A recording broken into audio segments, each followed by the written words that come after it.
Kuelekea mchezo wa siku hii ya leo ambapo unafanyika kule nchini Misri, kombe la shirikisho barani Afrika kati ya Simba dhidi ya Al Masry, rais wa klabu ya Simba Mohamed Dewji ameandika yafuatayo kupitia ukurasa wake mtandao wa kijamii wa X. Anasema, wana Simba wenzangu, kesho ni siku muhimu katika historia ya klabu yetu. Tumefika hatua kubwa, robo finali ya kombe la shirikisho Afrika, lakini safari bado haijaisha. Mbele yetu kuna nafasi ya kuandika historia mpya.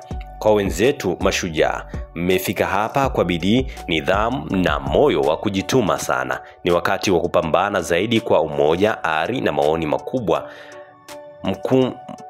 Mkumbuke, hamwachi kwa ajili yenu pekee, bali kwa mamilioni ya mashabiki wanaoamini kwa heshima ya jezi mnazovaa na kwa baadhi ya Simba Sport Club. Msimu huu hakukuwa rahisi. Tulianza na kikosi kipya, benchi jipya la ufundi na mwalimu mpya kocha Fadlu Davis, pamoja na mmeunda timu imara yenye mshikamano na ari ya ushindi. Kufika hapa ni ushindi wa juhudi zenu na kujitolea kwenu. Tuna imani nanyi, tunasimama nanyi katika safari hii. Huu ndio wakati wa Simba kupiga hatua nyingine mbele.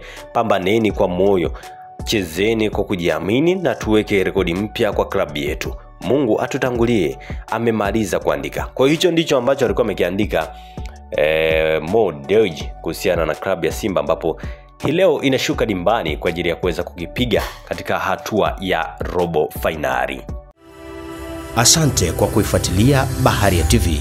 Usisahau kulike, kusubscribe, kucomment na kushare.